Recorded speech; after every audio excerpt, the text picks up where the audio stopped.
আসসালামু আলাইকুম। কক্সবাজারে এসে আমরা কি হোটেলে উঠেছিলাম সেই ভিডিও আজকে আপনাদের মাঝে শেয়ার করব। আমাদের হোটেলটি ছিল 13 তলা বিশিষ্ট, আর আমার হোটেল চয়েসের ক্ষেত্রে একমাত্র রিকোয়ারমেন্ট ছিল সবাই তো সি ভিউ বেলকনি চাই।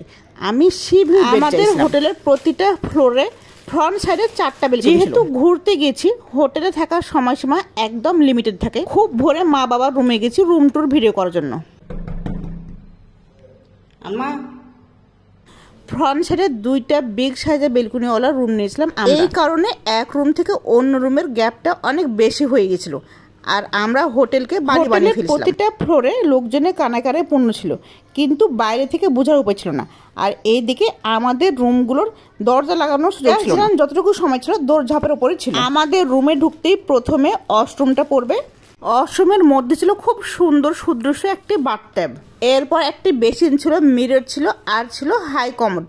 আর ওয়াশরুমের জন্য যেসব এক্সেসরিজ প্রয়োজন সবগুলি দেওয়া ছিল। ওয়াশরুম থেকে বের হয়ে এবার চলে যাব আমাদের মূল আকর্ষণ বেডরুমে। বেডরুমে অ্যাজ ইউজুয়াল সব রকম হোটেলে যেসব এক্সেসরিজ থাকে সেগুলোই ছিল, নতুন কিছুই না। একটা সেন্টার টেবিল ছিল, একটা সিঙ্গেল সোফা ছিল, ছিল একটা 40 ইঞ্চি ওয়ালটন ব্র্যান্ডের টেলিভিশন, ছিল একটা কিং সাইজ বেড। যেহেতু আমরা কাপল স্যুট বেডরুম নিয়েছিলাম, কিন্তু সময় স্বল্পতার কারণে তারা ডেকোরেশন করে দিতে পারে না। সমুদ্রে যাবার তারাই আমরা খুব তাড়াতাড়ি চেক ইন করে নিয়েছিলাম।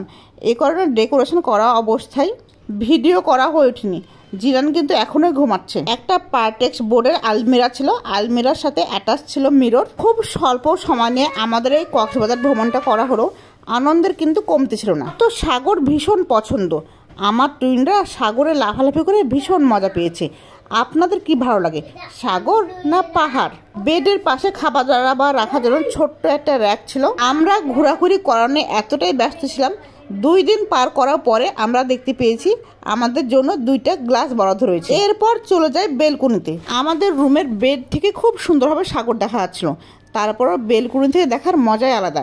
নিচে মেন রোড আর চোখের সামনে সাগর, যাতে রাত্রেবেলা মন ভরে সমুদ্র অবলোকন করতে পারি। এই জন্য আমরা 9 ফ্লোর চয়েস করেছিলাম, যেটা 4 ফিট ফ্লোর নিলে অপোজিট সাইডের বিল্ডিং এর জন্য দেখা যেত না। আর এইটা হলো ভোর 5টা 30 মিনিটের সমুদ্র। প্রথমে ভেবেছিলাম সাগর পরে এত ভোরবেলা হয়তোবা আমরাই শুধু একাই থাকবো, পরে দেখি আমার মতো ভ্রমণ পিপাসার অভাব। সব কিছু মিলে সাগর পার থেকে ফিরে আসতে মন চাইছিল না, মনে হচ্ছে ওখানেই থেকে যাই। যারা সাগর আজ দেখবো কাল দেখবো বলে দেখতে বের হচ্ছেন না, তারা ঝটপট একটা প্ল্যান করে বের হয়ে পড়ুন। এই সমুদ্র এমন একটা জায়গা যেখানে গেলে নিজের মনটা একেবারে শীতল হয়ে ওঠে।